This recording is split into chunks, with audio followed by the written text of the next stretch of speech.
বিশ্বনবী বলেন ইহসান মানে কি জানো নাকি? হাদিসে জিবরিলে সাইয়েদনা জিবরিল আলাইহিস সালাম বিশ্বনবীকে বললেন আখবিরনি আনিল ইহসান। নবী আমাদেরকে বলেন ইহসান মানে কি? বিশ্বনবী বললেন আনতা আবুদাল্লাহা কাআন্নাকা তারাহু ফাইন লাম তাকুন তারাহু ফাইন্নাহু ইয়ারাক। ইহসান মানে হলো এমন ভাবে তুমি আল্লাহর সামনে নিজেকে উজাড় করে ইবাদত করবে, তুমি ভাববে তুমি আল্লাহকে দেখতে পাচ্ছ। আর এটা যদি ভাবা তোমার জন্য কঠিন হয়ে যায়, অন্তত এতটুকু তুমি ভাববা যে আল্লাহ তোমাকে দেখতে পাচ্ছেন। ঠিক কিনা বলেন? আমার বীর চট্টলার ভাইয়েরা, কেউ যেটা দেখে না সেটা দেখে কে? এই বিশ্বাস হৃদয়ের মধ্যে আছে? নামাজে যখন দাঁড়ান এই ফিলিংসটা আনা যাবে? এসা পর্যন্ত যে আমরা হায়াত পাবো কোনো গ্যারান্টি আছে? সবাই আওয়াজ করে বলেন গ্যারান্টি আছে? গ্যারান্টি নাই।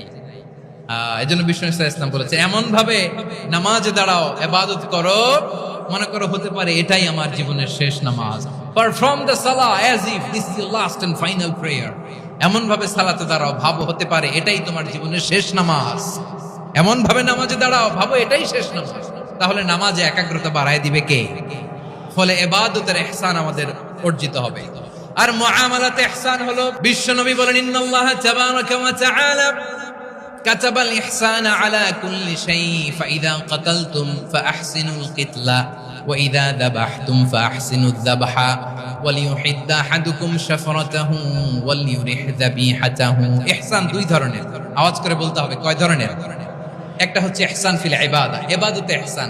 ইবাদতে ইহসান কি? একাগ্র অনুভব দিয়ে ইবাদত করা, মন প্রাণ দিয়ে ইবাদত করা। আর মুআমালাতে ইহসান কি?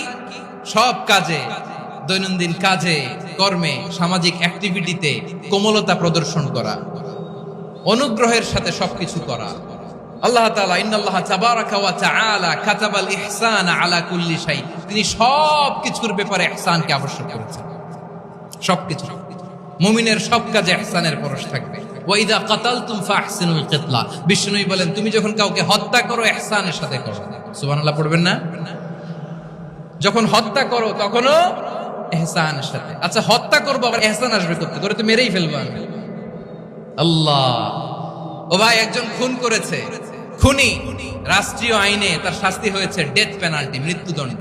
এখন মৃত্যুদণ্ড দেখে আপনি যেমনি মন চায় তেমনি মারবেন লোকটারে? ওর নাক কেটে ফেলতে পারবেন? ওর কান কাটতে পারবেন? ওর চোখ উপড়ে ফেলতে পারবেন আপনি? যেমন মন চায় তার অঙ্গহানি করা যাবে না। ইহসানের সাথে তাকে হত্যা করবে। সুবহানাল্লাহ, this is Islam, this is the true essence of Islam. ওয়া ইযা যাবাহতুম ফাহসিনুয যাবহা, যখন জবাই করবে তখনও ইহসানের সাথে জবাই করবে। করব জবাই, ওইখানেও নাকি ইহসান। আচ্ছা কুরবানির দিন আমরা পশুগুলোরে কি করি বলেন? সবাই আওয়াজ করে জবাই। জবাই মানে তো এটারে মেরেই ফেলতেছি, একটু পরে তো টুকরো টুকরো করে গোশতগুলো খাবো, এটারে তো খাবো, এটারে তো মেরেই ফেলবো। বিষ্ণু বলে না, জবাইয়ের মধ্যেও মুমিনের জবের ভেতরেও ইহসানের পরশ থাকা চাই। যখন জবাই করবে প্রাণীটাকে হাত পা টাইট করে বেঁধে নাও, ছুরিটাকে শার্পেন করে নাও, ধারালো করে নাও, যাতে অল্প সময়ে জবাইটা হয়ে যায়, প্রাণীটা যাতে কম কষ্ট পায়। সুবহানাল্লাহ পড়ে। দিস ইজ কল্ড ইহসান। আল্লাহ তাআলা যেমনি আদলের আদেশ করেছেন, ন্যায় বিচার, জাস্টিস এনশিওর করতে বলেছেন, সমাজে ইহসানের